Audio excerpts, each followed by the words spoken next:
c'est le petit poussé de la compétition. L'équipe occupe le milieu de tableau en Division 3 et rencontrer le club de Bruges, c'est toujours un événement en soi. Nous nous sommes rendus à l'entraînement afin de voir comment les Dogs préparent le choc. On y a retrouvé une vieille connaissance de la Division 1. L'ancien capitaine du RWDM, Patrick Perret, entraîne depuis 2 ans et demi l'Olympique de Charleroi. Un contrôle, une passe, exercice d'activation, on y va. Oui. Au tour précédent, les Dogs ont créé la surprise en sortant le cercle de Bruges au pénalty. Faites un contrôle, voilà, contrôle. Au niveau footballistique, on a certainement de très grandes qualités. C'est évidemment au niveau de l'engagement, on l'a vu encore à Bocholt, à partir du moment où on joue contre une équipe très agressive, on a difficile. Mais en tout cas, lorsqu'on joue contre une équipe comme le Cercle qui a joué le jeu, qui a joué au football pour gagner le match, à ce moment-là, on se rend compte qu'on a beaucoup de qualités dans l'équipe. Le bilan financier, le club terminera cette année d'apurer une dette d'1 million d'euros liée à la mauvaise gestion des précédents dirigeants. Le bilan sportif, satisfaisant. Le club est 9e de la division 3B avec des joueurs formés en France venus renforcer le groupe. Les espoirs sont donc permis. À 16-17 ans en division 3, c'est long. C'est beaucoup trop long pour un club. Et je pense qu'à partir de l'année prochaine, on pourrait finalement faire une équipe et jouer la montée en division 2. Budget de l'Olympique de Charleroi, 500 000 €. Pas de quoi entrer en concurrence avec le club de Bruges. Par contre, le match, lui, alimente déjà la chronique des pronostics. Pour moi, le principal, c'est d'être là-bas et d'être arrivé à un tel stade et de rencontrer un club de cette importance-là. Pour nous, il aurait été préférable qu'on le rencontre à Charleroi pour avoir, une chance supplémentaire, bien qu'elle n'existe déjà pas, puisque Bruges est actuellement le gratin de football belge.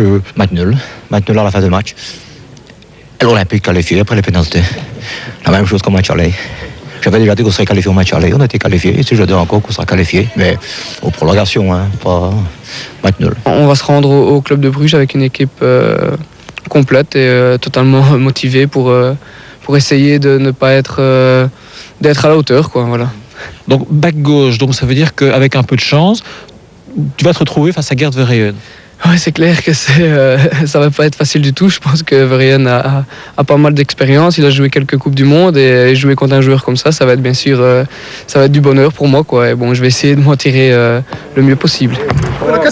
Club de Bruges, Olympique de Charleroi, c'est le choc des extrêmes. Vincent Legrève.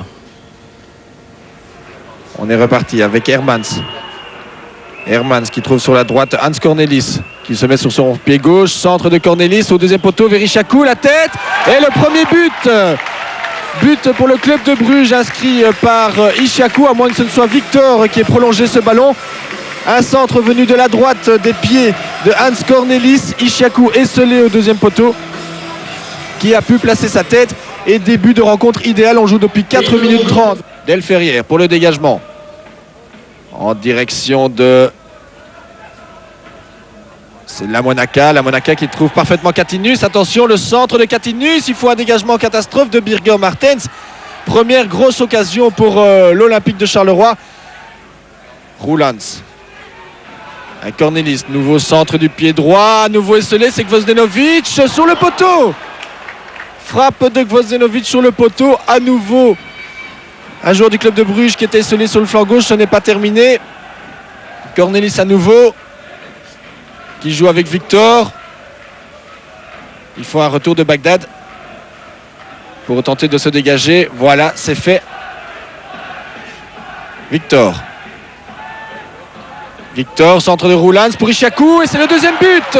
Voilà, on le disait à l'instant, la pression s'intensifiait du côté du club de Bruges et doublé de Ishaku à la 39e minute. Sur un centre cette fois venu de la gauche. Le premier était venu de la droite, le second de la gauche avec le centre de Gvozdenovic. Centre pour Ishaku esselé au petit rectangle. Del Ferrière ne peut rien. Et donc deuxième but en compétition officielle pour Ishaku.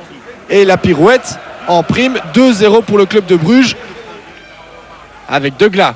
Degla centre directement. Ça va être le but, ça? Non! Quelle occasion loupée, là c'était Bagdad qui s'était retrouvé juste au point de pénalty.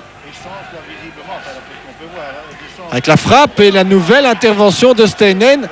C'était la frappe là de Varela Gomez. Hermans qui trouve Ishaku avec Youlou Matondo. Attention, le nouveau venu, peut-être un but. Non, frappe de Youlou Matondo qui frôle le poteau droit de Delferrière. Hermans qui retrouve Gvozdenovic. Il y a de la présence devant le but de Delferrière, dont Youlou Matondo. Deuxième occasion pour ce jeune joueur du club de Bruges. 2 occasions en 30 secondes, une tête plongeante. On voit ce centre de Gvozdenovic. Delferrière qui n'ose pas sortir. Youlou Matondo. Et belle claquette de Delferrière pour éviter le 3-0. Simons avec Vlaming. Vlaming frappe du droit et voilà le 3e but. But du nouveau venu Vlaming, monté au jeu il y a à peine 5 minutes. Tout heureux Vlaming, félicité par son capitaine. On revoit l'action. Timmy Simons, Vlaming esselé. Il se joue là de Thomas Moreau. Il se jette un petit peu vite et frappe sous Manori Delferrière. Et donc 3-0 pour le club de Bruges. Ishaku avec Van Turnhout. Voilà pour Youlou Matondo, peut-être le 4e but. C'est Van Turnhout qui le met, ce 4e but. 4-0 pour le club de Bruges. Van Turnhout et des crampes en prime. On voit cette action avec Ishaku, Van Turnhout, Youlou Matondo qui pousse un petit peu ce ballon et qui arrive vers Van Turnhout qui place à côté de Delferrière. 4-0 pour le club de Bruges. Patrick Terret, on n'espérait pas le miracle, il n'a pas eu lieu. 4-0, c'est peut-être un score un peu lourd, vu la physionomie de la rencontre. Oui, absolument. En première mi-temps, on prend un but rapidement. Évidemment, c'était pas vraiment un bon début de match. Ensuite, on s'est bien repris. Dans le 3e quart d'heure, on s'est créé des petites occasions. Je crois qu'on a forcé en tout et pour tout une dizaine de corners. Le 4e quart d'heure, là franchement, j'espérais qu'on puisse jeter un peu le trouble en marquant un but. On a eu l'une ou l'autre petite occasion. On s'est créé pas mal de corners. Mais enfin, le dernier quart d'heure nous a été, je dirais, fatal au niveau du résultat qui est quand même un petit peu lourd. C'est la durée du match qui vous a été fatale ? C'est ça, je pense que le rythme du match, 90 minutes sur un rythme de division 1, je crois que pour l'instant on est loin du compte encore. Venir jouer à 8e de finale ici à Bruges dans un stade à 90% vide, c'est pas un peu frustrant, qui plus est face à l'équipe B du club de Bruges ? Oui, c'est décevant, disons, pour les gars qui avaient rêvé quand même d'un 8e de finale avec un peu de monde. Ça, je pense que c'est un peu décevant pour eux. L'équipe B, attention, oui, l'équipe B qui quand même avait été gagnée au stade Constant Van de Stock en Supercoupe. Je crois que c'est un super noyau. Et ils ont d'excellents jeunes joueurs de très haut niveau. Donc, je crois qu'il n'y a pas à rougir même contre l'équipe B du club de Bruges.